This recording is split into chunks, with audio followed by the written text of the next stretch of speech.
İnformatika nədir? İnformatika nəyi öyrənir?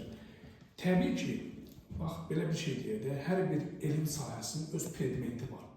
Yəni, predmenti deyəndə öyrəndiyi sahə var. İnformatika elmində öz predmenti var və informatika elminin predmenti informasiyadır. Biz informatikada informasiyanı öyrənəcəyik, amma avtomatlaşdırılmış şəkildə. Bax, burada da görünür ki, informasiya və avtomatika sözünün birləşməsindən əmələ gəlir. Sonra, bax, biz dedik ki, informatikada biz informasiyanı öyrənirik. Amma informasiyanın nələri, informasiyanın xassələrinin əldə olunmasının, saxlanmasının, ötürülməsinin, emalının üsul və vasitələrini öyrənən elmdir. Gəlin, burada təməl bilməli olduğumuz məqamlar var. İnformatika elminin tərkib hissələri var. Biz, mən sizə az öncə qeyd edelim ki, biz informatikada informasiyanı öyrənirik. Amma 3 tərkib hissədə öyrənəcəyimiz bunu. Hansılar? Hardware aparat təminatıdır, software proqram təminatıdır, proqram isə alqoritmik təminatdır. Bax, hardware-ı belə deyək də, bu cümləyə qoyuram kənara. Hardware deyəndə biz nəyə başa düşərik? Hardware gözlə gördüyümüz, əllə toxunduğumuz bütün texniki vasitələr hardware aiddir. Yəni, bax, bizim qarşımıza duran kompüter. Yəni, gözlə görə bilirik də, əllə toxuna bilirik də və bunun tək gördüyümüz hissəsi yox. Təbii ki, onun daxilində digər hardware-ın hissələri var da. Təbii ki, burada yaddaş qurğuları var, analoqa var.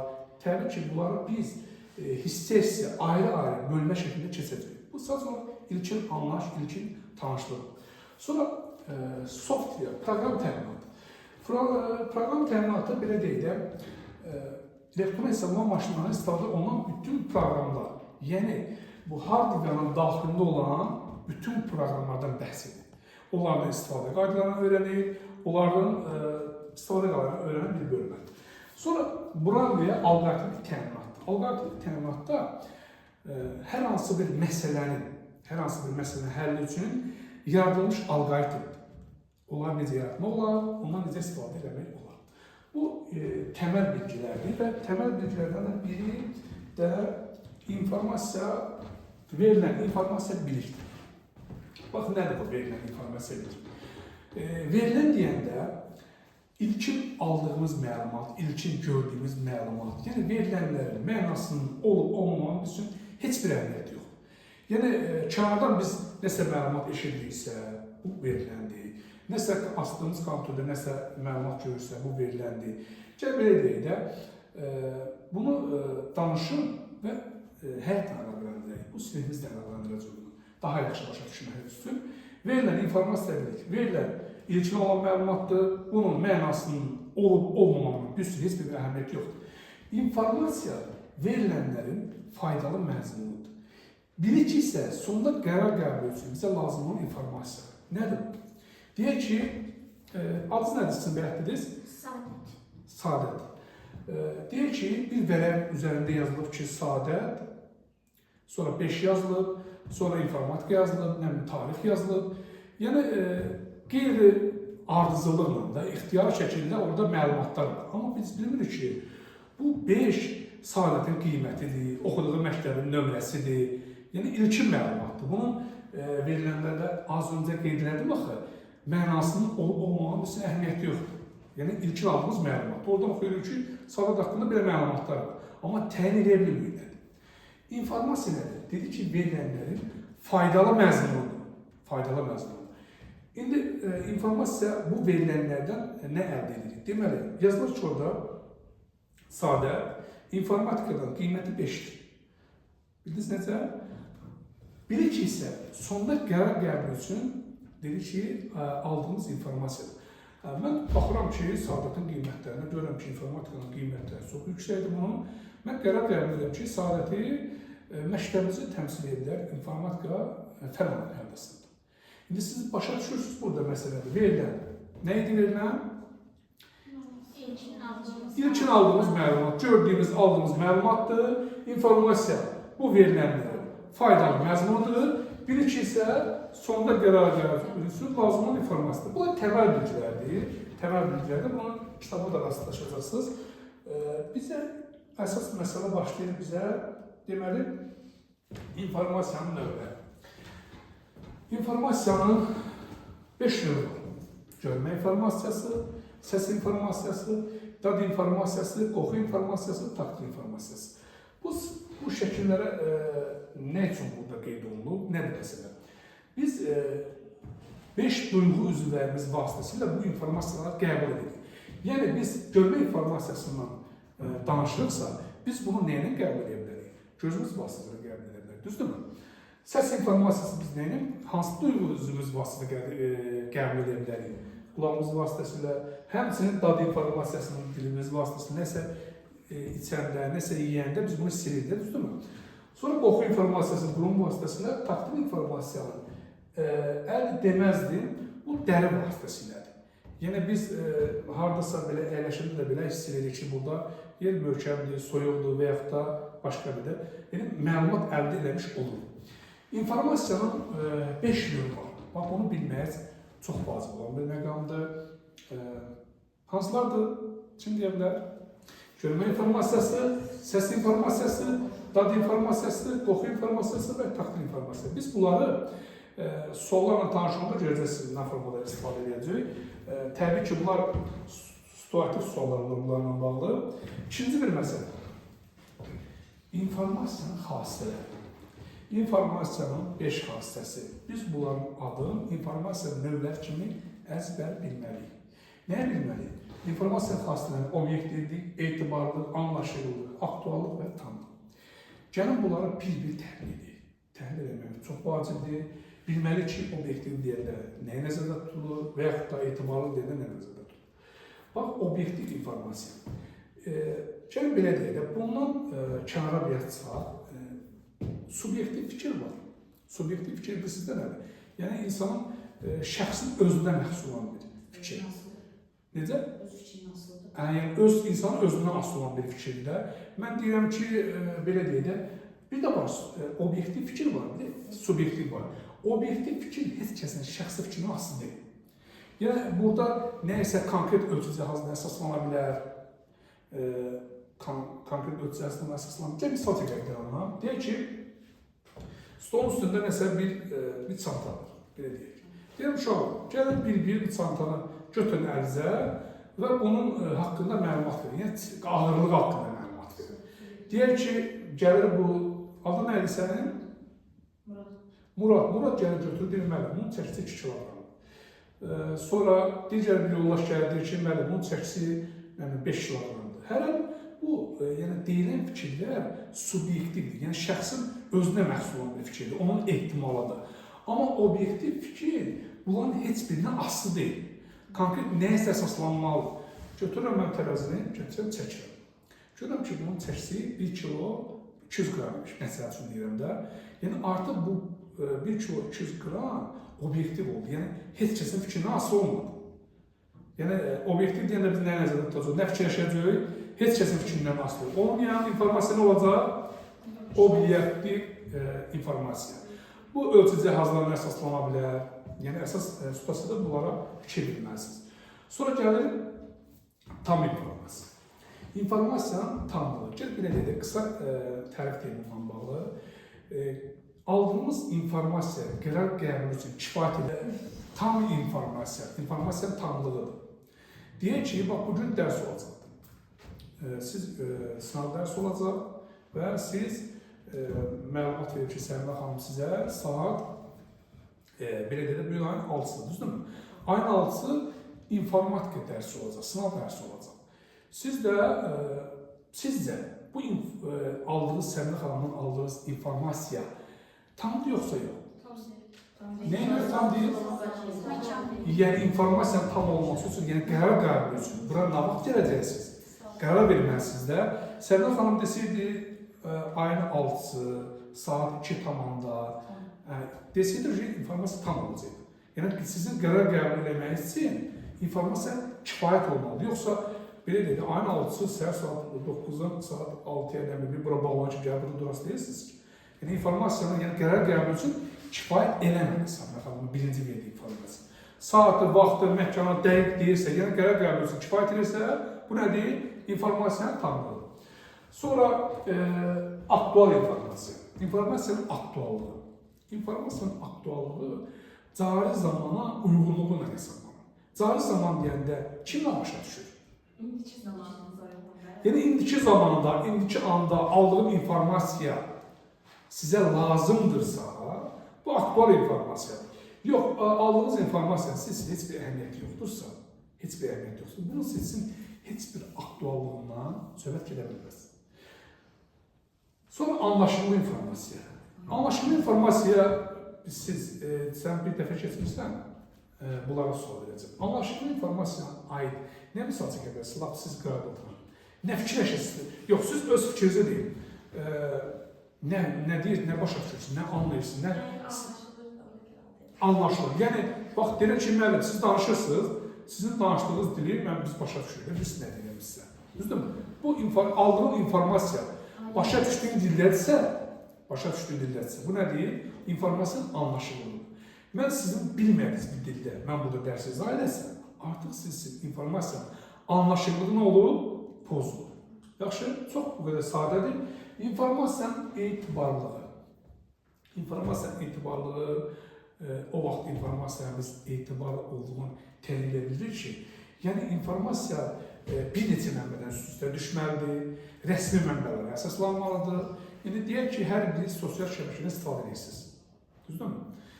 Orada yüzlərlə, minlərlə təhrif olmuş məlumatlar var. Yəni yanlış məlumatlar var da, çox orada. Siz hər eşitdiyinizə, hər gördüyünüzə inana bilməzsiniz ki. Deyək ki, biri orada götürüb yazıb ki, məktəblər belə deyək də may ayının sonunda bitəcək. Siz buna necə etibarlı hesab edə bilərsiniz? Yəni, ən azından bu Təhsil Nazirinin səhifəsindən paylaşılmalıdır.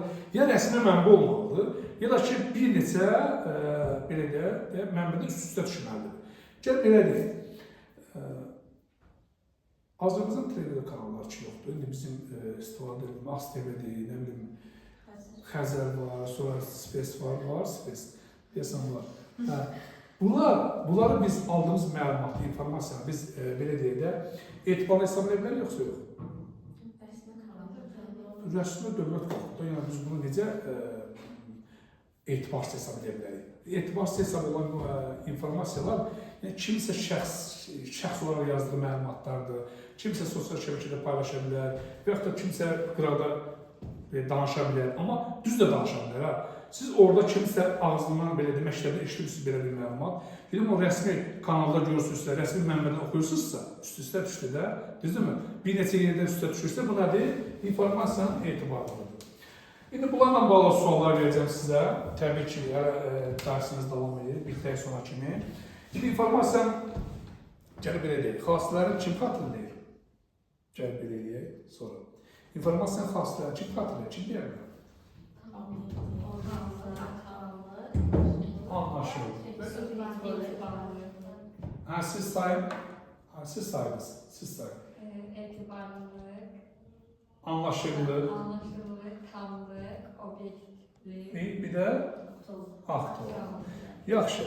İnformasiya növlərini siz sayın, qıraldakı. Eşitmə, görmə,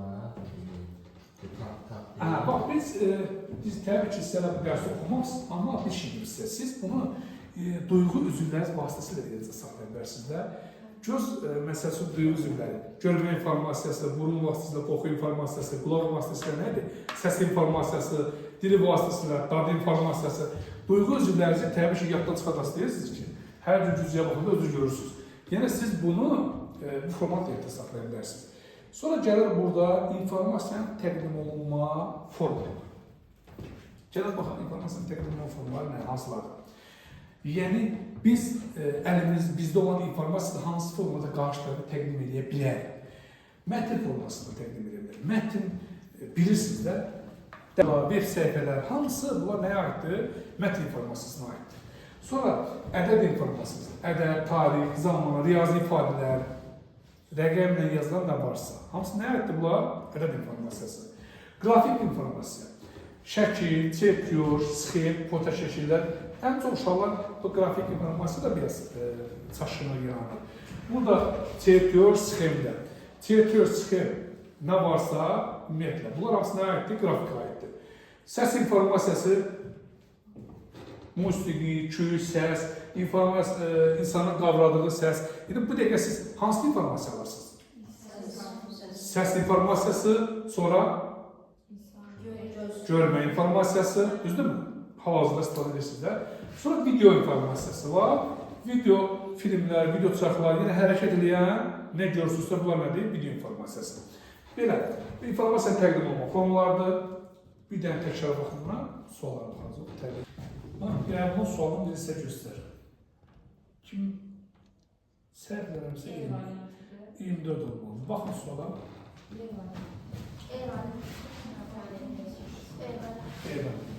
Baxana görə nədir? İnformasiyanın xasslar göstərən stanı seçin. Tam bu etibarlı, obyektivi baxır olur. Amma orada biri çatmır. Anlaşılmır çatmır. Lap yaxşı. Gəl başqa suala baxmamanda bir adırsın. Qardaşım var. Adın nədir sənin? Tuncay. Tuncay cavablandırsın. 3-5 cəbər. Baxa qardaşım. Obyektivli, 5 nədir? Aktuallı. Bax, 13-cü sual siz cavablandırın. Suala qoşulacaq. İnformasiyanın səs, formada ötürülməsi vasitələrini aid etmək olar. D bənd deyirsən, radio. Təbii ki də, yəni, bunu fikirləşməmək üçün nə deyir sizə? Sonra, informasiyanın səs, formada saxlanılması vasitələrini aid etmək olar. Disk, mağazanın adı yazılmış lövhə, jurnal, tarix dərsli, qəzet. Səs informasiyasını bunlardan hansını saxlaya bilərik? Bax, qəzetdə biz səs informasiyası saxlaya bilərik. Sonra, tarix dərsliyində, kitabda saxlaya bilərik səsi.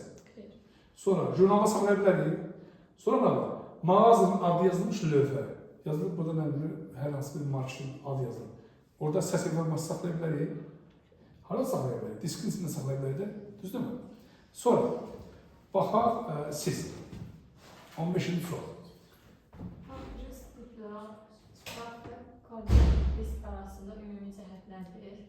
Papirus bilirsən nədir? Deyək ki, papirusu bilmirsən. Papirusu deyək ki, bilmirsiniz. Burada nə var? Diplom var, kitab var və kompakt disk var. Bunların arasında hansı münasibət ola bilər? Baxaq, burada variantlar.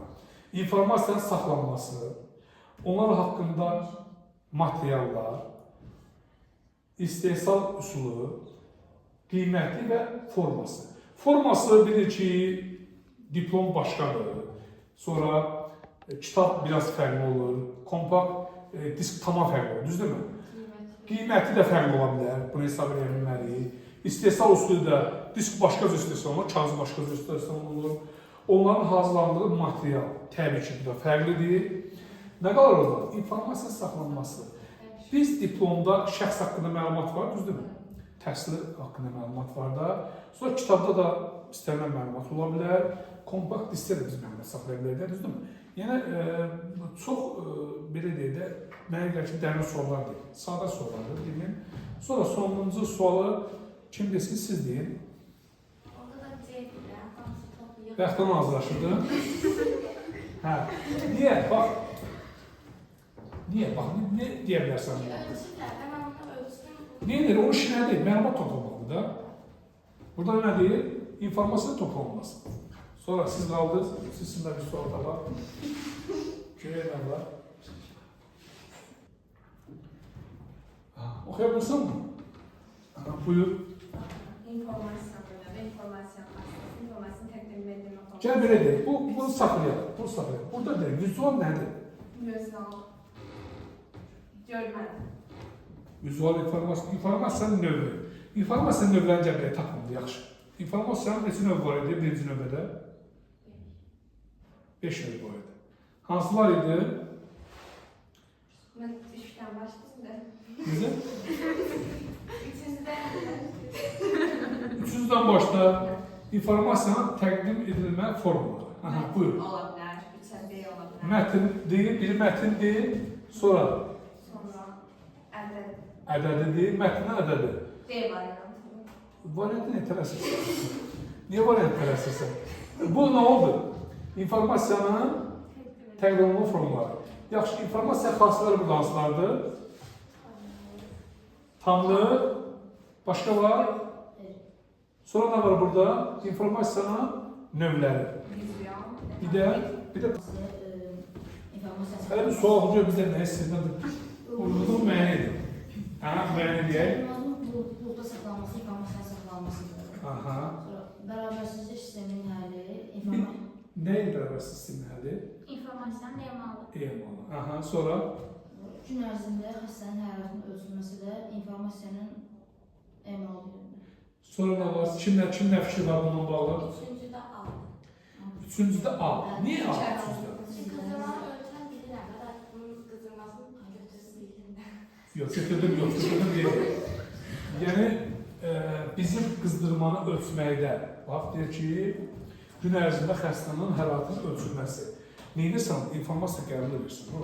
Yəni, görürsən ki, burada hərarəti yüksəkdir, aşağıdır. Yəni, məqsəd nədir burada? Məqsədə fikir etmək lazımdır. Məqsəd nədir? Bu belə. Yaxşı. Sən nə demişdin, Amba? Saxlanması demişdin. Emalı demişdim. Yaxşı. 47-ci sualda bir nəfər cavablandırsan. Kim körünü bunu cavablandırır? Kim cavablandırır bu körünü? Baxın suala.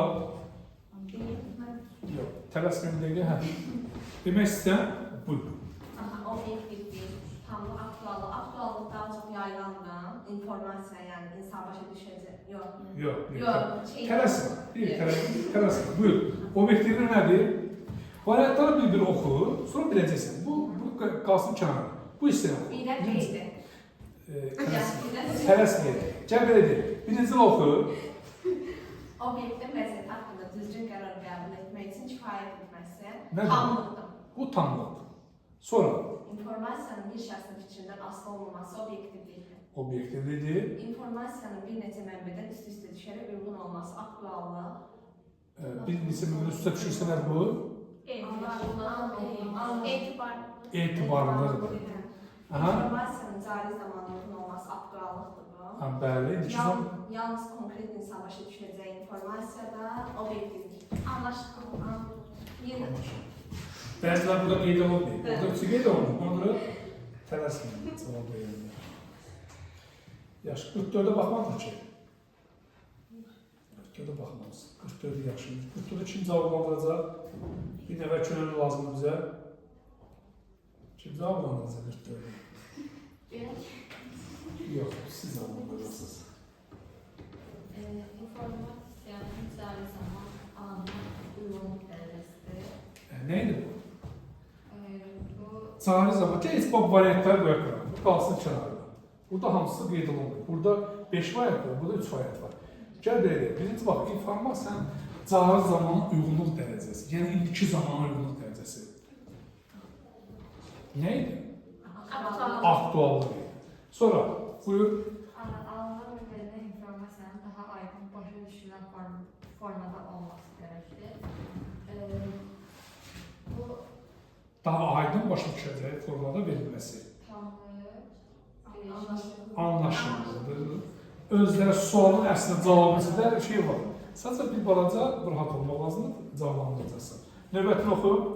Müxtəlif mənbələrdən alınan informasiyanın üst-üstə düşməsi. Bax, müxtəlif demişdik. Müxtəlif mənbələrdən alınan informasiyanın üst-üstə düşməsi nə idi? Onda biz onu nə hesab edirdik? Etibarlı hesab edirdik. Sonra obyekt və hadisə haqqında toplanmış informasiyanın miqdarı ilə müəyyən olunur. Sən cavablandın.